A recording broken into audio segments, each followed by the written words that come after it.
Bismillahirrahmanirrahim. Assalamualaikum warahmatullahi wabarakatuh. Alhamdulillahirabbil alamin. Allahumma shalli ala Muhammad wa ala ali Muhammad. Apa kabar teman-teman semuanya? Bertemu lagi dengan saya di channel Mahkota Hati. Seperti biasa ya, sebelum materi jangan lupa tuliskan doa terbaik Anda ya di kolom komentar. Apapun yang menjadi hajat Anda, impian Anda, tuliskan teman-teman semuanya. Mau pingin umroh, pingin haji, pingin lunas hutang, terkhusus ya buat teman-teman semuanya. Kemudian pingin rezeki lancar, tuliskan aja teman-teman semuanya. Ya baik, kita langsung ke materi ya. Ya lagi-lagi hari ini kita bahas tentang hutang ya. Ini kita kalau bahas tentang hutang nggak ada selesainya teman-teman saya. Tapi saya akan terus berusaha memotivasi buat kita semuanya ya. Bagi teman-teman saat ini yang sedang berjuang melunasin hutang, itu saya akan terus memotivasi buat Anda semuanya supaya terus semangat, nggak putus asa, karena selalu ada harapan di balik di balik keputusasaan kita. Jadi kalau hari ini Anda putus asa, stres karena memang Anda dikejar-kejar hutang, munculkan harapan teman-teman semuanya, bahwa harapan itu pasti tetap ada. Nah sekarang gini teman-teman semuanya, harus dipahamin ya, benar-benar harus dipahami bahwa tidak ada yang bisa memberikan kita kebahagiaan kecuali Allah. Tidak ada yang bisa memberikan kita kekayaan kecuali Allah. Tidak ada yang bisa memberikan kita ketenangan kecuali Allah. Tidak ada yang bisa melunasin hutang kita kecuali Allah. Jadi semuanya itu adalah Allah, Allah, Allah, dan Allah. Nah, makanya selalu di video-video saya itu saya selalu mengajak kita semuanya untuk terus kembali ke Allah. Nggak ada cara lain teman-teman semuanya. Kalau bukan ke Allah kita meminta, mau kemana lagi? Ini yang harus benar-benar Anda tanamkan, kita tanamkan dalam jiwa dan raga kita. Dunia ini itu milik Allah. Semuanya yang atur itu Allah. Semuanya yang kendalikan itu Allah. Kita boleh berencana, silahkan buat rencana A, B, C, D. Silahkan teman-teman, itu tidak dilarang. Tapi harus ingat, keputusan akhir itu ada di tangan Allah. Nah makanya semuanya itu dalam genggaman Allah Subhanahu wa Ta'ala. Nah oleh karena itu teman-teman semuanya, kembali ke Allah. Kalau bukan ke Allah kita meminta, mau kemana lagi? Mau kemana lagi teman-teman? Nggak ada, ente mau lari kemana? Nggak bisa. Mau protes bagaimanapun dengan keadaan Anda saat ini yang sedang dikejar-kejar hutang, itu nggak bisa. Tetap pada akhirnya kita menjalani kehidupan ini. Jangan sampai Anda gara-gara punya banyak hutang itu putus asa, lalu Anda mengakhirin hidup Anda dengan cara yang ya banyak deh kita lihat itu ya di televisi, di YouTube tuh banyak, di media sosial tuh banyak. Mereka itu yang mengakhiri hidupnya tuh hanya gara-gara banyak hutang. Jangan teman-teman semuanya, saya katakan jangan. Yang membuat kita itu berat banget menjalani kehidupan ini, kemudian kita terasa berat banget untuk bisa menyelesaikan hutang, itu karena kita lupa sama Allah. Kita lebih banyak mikirnya daripada zikirnya. Ini berkali-kali saya sampaikan ya. Saya juga kadang-kadang berpikir begitu. Kalau dihadapkan pada masalah itu kadang-kadang saya ya tetap mikir sih. Tapi pada akhirnya saya berpikirnya itu begini. Ya mau protes bagaimanapun, mau menjerit bagaimanapun, ya harus dijalani. Harus dijalani dan harus dinikmatin itu semua. Nah untuk bisa menenangkan, menetralkan kondisi kita mungkin yang sedang down, sedang ketakutan, sedang cemas, itu berzikir sama Allah. Nggak ada yang lain teman-teman saya. Ente mau kemana pun nggak bisa, saya katakan nggak bisa. Semuanya itu dalam genggaman Allah Subhanahu wa Ta'ala. Maka bukan ujung-ujungnya itu mengingatkan kita bahwa kita ini lemah. Kita ini nggak berdaya, kita ini nggak bisa buat apa-apa. Yang bisa itu hanyalah Allah. Makanya di saat kondisi ketika saya itu dihadapkan pada masalah, saya berzikir sama Allah. Di saat saya, daripada saya mikir yang aneh-aneh dan saya nggak bisa maksakan berpikir harus berbuat apa, ya sudah saya lepaskan ke Allah dan saya berzikir kepada Allah. Bersolawat, beristighfar, itu yang bisa kita lakukan. Nah, mulai hari ini tuh Anda juga harus latih seperti itu. Dan yang paling harus dipahamin itu adalah pahami bahwa dunia ini tuh bukan kita yang kendalikan, itu Allah. Kalau perkara keajaiban ya teman-teman semuanya ya, kalau kita bahas keajaiban, ini selalu saya sampaikan di video saya bahwa keajaiban itu bukan wilayah kita, bukan urusan kita. Jadi nggak usah Anda sibuk-sibuk untuk kejar keajaiban. Misalnya Anda mengamalkan sholawat, mengamalkan istighfar, udah Anda nggak usah berpikir keajaiban. Amalkan saja dan nikmatin saja. Keajaiban itu akan didapatkan teman-teman semuanya ketika satu, kita istiqomah dan berbaik sangka sama Allah. Istiqomah kita dalam mengamalkan. Misalnya Anda ingin meraih pertolongan Allah lewat wasilah sholawat, sudah Anda amalkan saja. Anda nggak usah berpikir kok nggak datang ya keajaiban, nggak usah. Memang itu melelahkan. Tetap sih kita itu berharapnya supaya pertolongan Allah datang, keajaiban datang, tapi jangan serta-merta berpikirnya ke sana terus. lepaskan aja ke Allah. Percaya deh omongan saya teman-teman semuanya, kalau kita istiqomah dalam mengamalkan satu amalan, itu keajaiban akan terjadi. Bahkan kalau kita benar-benar menyerahkan sepenuhnya sama Allah, semua urusan, apapun itu, pasti Allah tolong. Nah, oleh karena itu teman-teman semuanya, kembalilah ke Allah. Belajarlah untuk benar-benar mendekatkan diri sama Allah. Perbaiki. Kalau ada yang bertanya, Pak Ustadz, harus dari mana saya memulainya? Dosa saya banyak, selama ini nggak pernah ibadah. Perbaikin dari yang benar-benar sangat penting, sholat dulu. Ini banyak juga yang bertanya ke saya, Pak, saya nggak bisa melaksanakan sholat 5 waktu karena kerjaan majikan saya segala macam, tapi saya terus bersolawat dalam hati tulisan. Saya pikir ya tetap salah teman-teman semuanya. Sholat itu hal yang paling penting, sangat penting. Bahkan saking wajib, saking pentingnya, kita mau alasan bagaimanapun nggak ada alasan untuk meninggalkan sholat. Tetap sholat. Nggak bisa berdiri, duduk, nggak bisa duduk, berbaring, nggak bisa berbaring dengan isyarat, sampai sebegitunya. Nah, kalau Anda saat ini yang sudah riyadhah sholawat, tapi sholatnya nggak dijaga, artinya nggak ngelaksain sholat, nah ini perlu diperbaikin. Yang paling penting itu sholat. Perbaikin sholatmu, maka Allah akan perbaikin kehidupanmu. Itu real pasti teman-teman semuanya. Jadi jangan pernah sepele dengan yang namanya sholat. Jangan teman-teman, ini sangat penting. Nah, kita kembali yang ke tadi teman-teman semuanya. Pahamin teman-teman bahwa nggak ada yang bisa melunasin hutang kita itu kecuali Allah. Kalau caranya kita pikirkan bagaimana nanti hutang kita lunas, bagaimana nanti Allah mengabulkan doa kita, memberikan pertolongan kita, itu lagi-lagi saya katakan bukan ranah kita.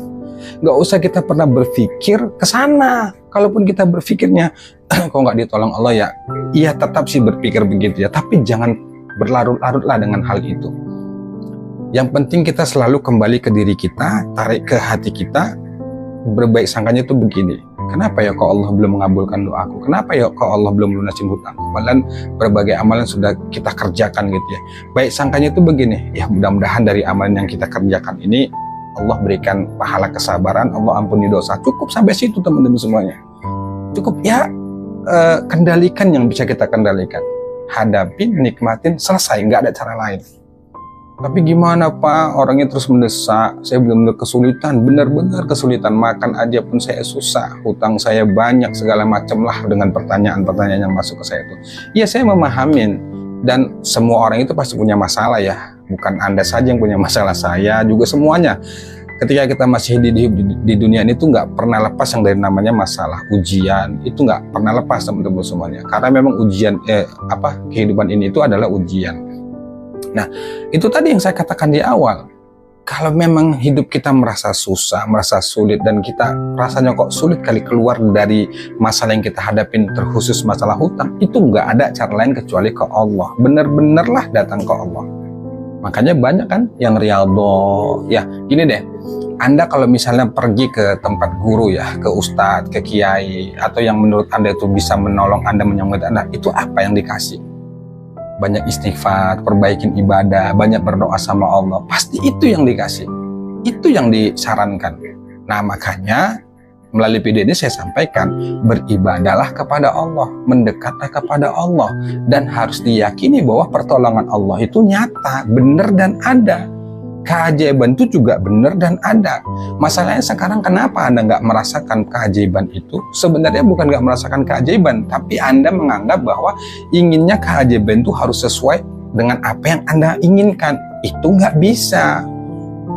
Sebenarnya keajaiban itu sudah terjadi. Misalnya gini deh, Anda yang selama ini rutin mengamalkan sholawat, misalnya setiap hari 1000 kali aja, Anda istiqomah sholat hajat, kemudian Anda istiqomah sholat tahajud, kemudian Anda mendawamkan sholawat, baca sholawat 1000 kali setiap hari, itu sebenarnya juga termasuk keajaiban.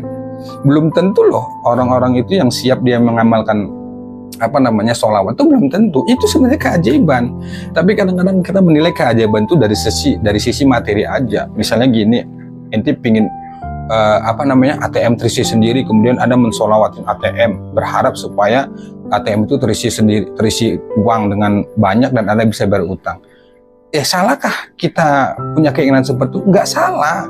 Tapi yang kurang pas, bukan saya kata yang kurang pas, Anda melakukan itu berharap semuanya itu harus sesuai dengan keinginan Anda. Nggak bisa.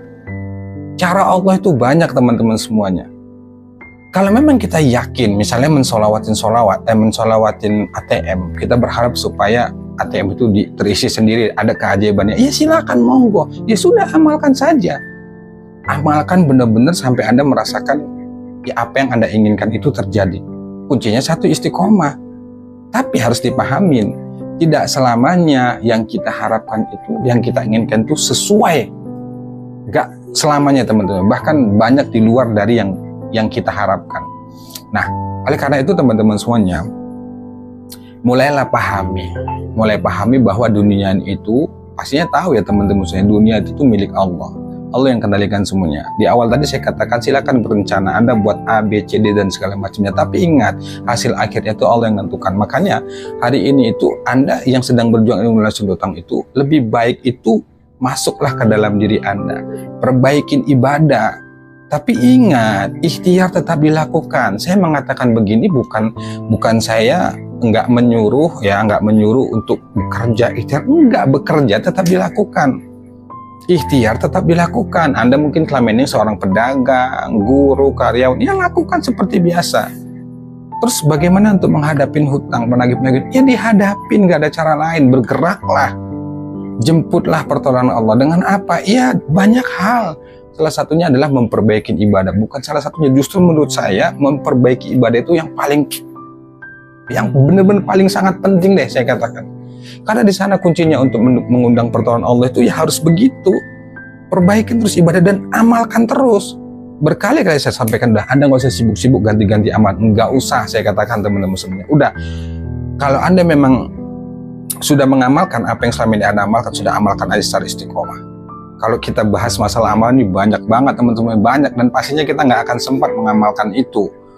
Nggak sempat karena mungkin kita ya keluarga, pekerjaan dan sebagainya. Ya, yang terpenting itu istiqomah teman-teman semuanya. Nah oleh karena itu kalau ditanya solusi dari saya bagaimana untuk menghadapi kesulitan itu, ya sederhana teman semuanya, sabar. Gak ada cara lain, sabar dan nikmatin itu, dan percayalah bahwa setiap masalah yang hadir kehidupan kita tuh Allah sudah ukur dan gak mungkin itu di luar batas kemampuan kita. Kadang-kadang kita saja yang merasa nggak mampu. Memang kelihatannya kita menghadapinya ampun gitu ya, nggak mampu. Tapi sebenarnya Allah sudah ukur bahwa dipastikan kita pasti mampu melewatin itu. Tinggal bagaimana kita menyikapinya, menjalaninya saja. Kalau kita menjalanin masalah itu, menghadapi masalah itu dengan melibatkan Allah, maka mudah bagi Allah itu untuk menggerakkan, melibatkan orang-orang di alam semesta ini. Semua alam semesta ini akan digerakkan sama Allah untuk menolong kita. Dengan cara apa? Ya itu terserah Allah. Caranya Allah banyak.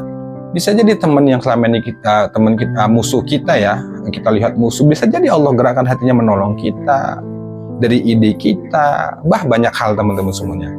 Allah gampang banget, bagi Allah tuh gampang banget untuk menjatuhkan seseorang, buat orang itu bangkrut, buat orang itu celaka, gampang banget. Nah sebaliknya gampang banget bagi Allah untuk menaikkan derajat seseorang. Contohnya apa deh ya, pasti kemarin tuh sempat viral ya, seorang penjual es teh itu yang dia dikata-katain ya, saya nggak mau bahas itu dalam tanda kutip, akhirnya Allah angkat derajatnya tuh, tapi Allah angkat derajatnya, akhirnya dia dapat rezeki dan lain sebagainya. Nah sekarang berpikirnya kita tuh positif teman-teman semua, berbaik sangka sama Allah. Yang terjadi pada diri kita hari ini itu sebenarnya adalah kebaikan. Kalau kita merasa itu keburukan karena kita salah menyikapi, ada hikmah, ada rahasia di balik yang kita jalani hari ini. Itu teman-teman semuanya. Sebenarnya banyak hal ya, tapi pelan-pelan saya akan terus bahas video dan memotivasi Anda semuanya. Intinya jangan putus asa. Selalu munculkan harapan bahwa Allah selalu ada untuk diri kita dan Allah pasti menolong diri kita. Wallahu a'lam bishawab. Semoga bermanfaat. Assalamualaikum warahmatullahi wabarakatuh.